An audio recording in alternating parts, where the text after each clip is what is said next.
প্রিয় দর্শক, প্রীতি এবং শুভেচ্ছা নিন। সাজ্জাদ কাদির এই মুহূর্তে আপনাদের সামনে কথা বলতে এসেছি পাকিস্তানের মদদে ইউনূসের সার্ক পুনরুজ্জীবন চেষ্টা, ভারতের কড়া ধমক, এই প্রসঙ্গটি নিয়ে আপনাদের সামনে কথা বলবো। মোহাম্মদ ইউনূস ক্ষমতার কেন্দ্রে ক্ষমতা গ্রহণ করেই দক্ষিণ এশিয়ার আঞ্চলিক সহযোগিতা সংস্থা SAARC, South Asian Association for Regional Cooperation পুনরুজ্জীবন করবার একটি প্রচেষ্টা লক্ষ্য করা যাচ্ছে। আমরা বেশ খানিক দিন থেকেই মনে করছি যে মোহাম্মদ ইউনূস বিরাট ব্যক্তিত্ব, আঞ্চলিক একটি জোট বা আঞ্চলিক একটি সংস্থা ঘুমিয়ে আছে, এই ঘুমিয়ে থাকা জোটটিকে তিনি পুনরুজ্জীবন করতে চাইছেন। বাহ, চমৎকার ব্যাপার। কিন্তু আসলে সার্ককে হঠাৎ করে মোহাম্মদ ইউনূস কেন পুনরুজ্জীবন করতে চাইবেন? কারণ দেশ নিয়ে তো তার বহু কাজ আছে, বহু কাজ বাদ দিয়ে একটি আঞ্চলিক জোটকে পুনরুজ্জীবন দিতে যাচ্ছেন, যেটি প্রায় গত 10 বছর এক প্রকার বন্ধ রয়েছে। যাবতীয় কার্যক্রম বন্ধ, যাবতীয় বৈঠক, সম্মেলন, শীর্ষ সম্মেলন সবকিছু বন্ধ রয়েছে। এটি বন্ধ রয়েছে কার জন্য? এটি বন্ধ রয়েছে সারা পৃথিবীব্যাপী সন্ত্রাসী রাষ্ট্র হিসেবে পরিচিত পাকিস্তানের কারণে। পাকিস্তানের সন্ত্রাসী আচরণ এবং সর্বশেষ 2016 সালে ভারতের জম্মু কাশ্মীর রাজ্যের উরি এলাকায় ভারতীয় সেনাবাহিনীর একটি সেনা ঘাঁটিতে পাকিস্তানি জঙ্গি হামলার প্রেক্ষিতে ভারত তাৎক্ষণিক পাকিস্তানের বিরুদ্ধে ব্যবস্থা নেয় এবং সার্কের কার্যক্রম তখন থেকে ভ্যানিশ হয়ে যায়। সার্কের কার্যক্রম যে আজকে বন্ধ আছে, এর জন্য বাংলাদেশ নয়, ভারত নয়, শ্রীলঙ্কা নয়, কিংবা আরও যেসব সদস্য রাষ্ট্র আছে তাদের কারো দোষ নয়। সন্ত্রাসী রাষ্ট্র পাকিস্তানের কারণেই আজকে সার্কের কার্যক্রম বন্ধ রয়েছে। গত সপ্তাহে ওমানের মাস্কটে 8ম ইন্ডিয়া ওশেন কনফারেন্সে ভারতের বিদেশমন্ত্রী সঙ্গে বৈঠক হয় বাংলাদেশের পররাষ্ট্র উপদেষ্টার মোহাম্মদ তৌহিদ হোসেনের। পররাষ্ট্র উপদেষ্টা ভারতীয় বিদেশ মন্ত্রী জয়শঙ্করের সঙ্গে বৈঠককালেও এই দাবিটি বা এই প্রস্তাবটি উঠিয়েছিলেন যে আমরা চলুন সার্ককে পুনরুজ্জীবন দান করি, পুনরুজ্জীবিত করি।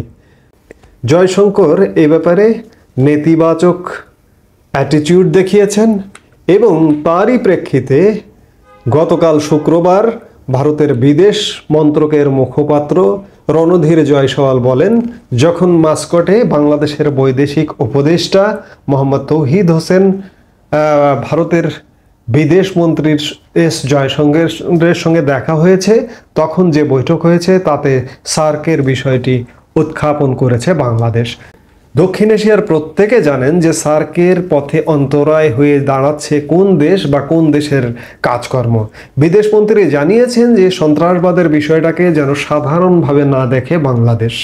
খবরে বলা হচ্ছে যে গত সপ্তাহে ওমানের মাস্কটে 8ম ইন্ডিয়ান ওশেন কনফারেন্সে ভারতের বিদেশ মন্ত্রীর সঙ্গে বৈঠক হয় বাংলাদেশের বিদেশ উপদেষ্টা তৌহিদ হোসেনের। সেই বৈঠকের পর বাংলাদেশের বিদেশ মন্ত্রকের তরফে জানানো হয়েছিল সার্কের স্ট্যান্ডিং কমিটির বৈঠক ডাকার প্রয়োজনীয়তার উপর জোর দেওয়া হয়েছে, আর সেই বিষয়ে নয়াদিল্লির সহায়তা চাওয়া হয়েছে বলে বাংলাদেশের বিদেশ মন্ত্রকের তরফে জানানো হয়েছিল। যদিও সেই বৈঠকের পর ভারতের বিদেশমন্ত্রী যে মন্তব্য করেছিলেন তাতে সার্কের বিষয়ে কোনো উচ্চবাচ্য করা হয়নি। ভারতের বিদেশমন্ত্রী বলেছিলেন, বাংলাদেশের অন্তর্বর্তীকালীন সরকারের বৈদেশিক উপদেষ্টা মোহাম্মদ তৌহিদ হোসেনের সঙ্গে দেখা হলো, দ্বিপাক্ষিক সম্পর্কের পাশাপাশি বিমস্টেক নিয়েও আলোচনা করা হয়েছে। আসলে মোহাম্মদ ইউনূসের নেতৃত্বাধীন বাংলাদেশের অন্তর্বর্তীকালীন সরকার সার্ককে পুনরুজ্জীবিত করার চেষ্টা চালাচ্ছে, যা প্রায় 10 বছর ধরে সার্ক স্তব্ধ হয়ে আছে। 2016 সালে উরি হামলার পর থেকে আর সার্কের স্ট্যান্ডিং কমিটির বৈঠক হয়নি। আমি শুরুতে যেটি বলছিলাম, ওই জঙ্গি হামলার পরে ভারত এবং পাকিস্তানের দ্বিপাক্ষিক সম্পর্ক তলানিতে ঠেকেছে। তারই মধ্যে পাকিস্তানে সার্জিক্যাল স্ট্রাইক চালিয়েছিল ভারত, গুড়িয়ে দেওয়া হয়েছিল জঙ্গিদের লঞ্চ প্যাড। বিষয়টি পরিষ্কার, পাকিস্তানের প্রেসক্রিপশনে মোহাম্মদ ইউনূসের সরকার, মোহাম্মদ ইউনূস নানা কার্যক্রম চালাচ্ছে। তারই পরিপ্রেক্ষিতে আঞ্চলিক সহযোগিতা সংস্থা সার্ককে পুনরুজ্জীবিত করবার একটি প্রচেষ্টা চালিয়েছিল, কিন্তু ভারত সরাসরি বিষয়টিকে নাকচ করে দিল। কারণ যেখানে পাকিস্তান আছে সেখানে পাকিস্তানের মতো সন্ত্রাসী রাষ্ট্রের সাথে কোনো জোট বা কোনো আঞ্চলিক সহযোগিতা জোট হতে পারে না। ভারত এই মনোভাবটি প্রকাশ করল। এখন মোহাম্মদ ইউনূসের সরকার এভাবে যদি প্রতিনিয়ত পাকিস্তান নিয়ে নানা প্রেসক্রিপশন বাস্তবায়ন করতে চেষ্টা করে, সেটি বাংলাদেশের জন্য কোনোভাবেই মঙ্গলজনক নয়। কে আগে, পাকিস্তান আগে না ভারত আগে? এই জিনিসটি আগে মোহাম্মদ ইউনূসের নির্ধারণ করতে হবে, নির্ধারণ করা উচিত। যদিও বলছি যে করা উচিত, কিন্তু করবে না।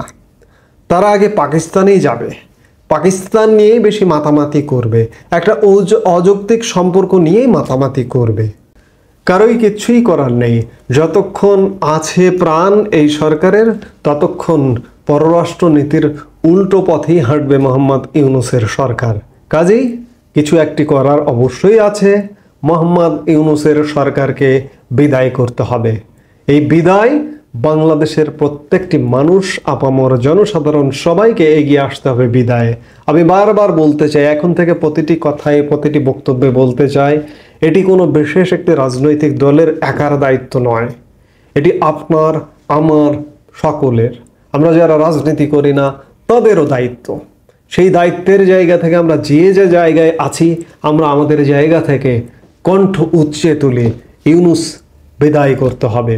বিদায় করে দেশে একটি রাজনৈতিক সরকার প্রতিষ্ঠিত করতে হবে। সেটি যে রাজনৈতিক দলই ক্ষমতায় আসুক না কেন, সেটি আওয়ামী লীগ আসুক, বিএনপি আসুক, স্বাভাবিক নিয়মে আসবে তো এই দুটির একটি রাজনৈতিক দলই। অন্যরা যারা দাপিয়ে বেড়ায়, লাফিয়ে বেড়ায়, তাদের দাফানো লাফানো আস্ফলনই শেষ। কারণ তারা সীমিত। এই সীমিত মানুষের কাছে বাংলাদেশের মানুষ জিম্মি হয়ে থাকতে পারে না। কাজেই মোহাম্মদ ইউনূসের সরকারকে বিদায় করতে হবে এবং আঞ্চলিক সম্পর্ক, যৌক্তিক সম্পর্ক উন্নয়নের জন্য এটি প্রয়োজন। নইলে বাংলাদেশ নানাভাবে ক্ষতিগ্রস্ত হবে। এই মুহূর্তে এ পর্যন্তই। সবাই ভালো থাকুন, সুস্থ থাকুন। আমাদের ভিডিওগুলো নিয়মিত পেতে সাবস্ক্রাইব করুন Sajjad Kadir and the legends YouTube channel এবং লাইক, কমেন্ট, শেয়ার করে সাথে থাকুন।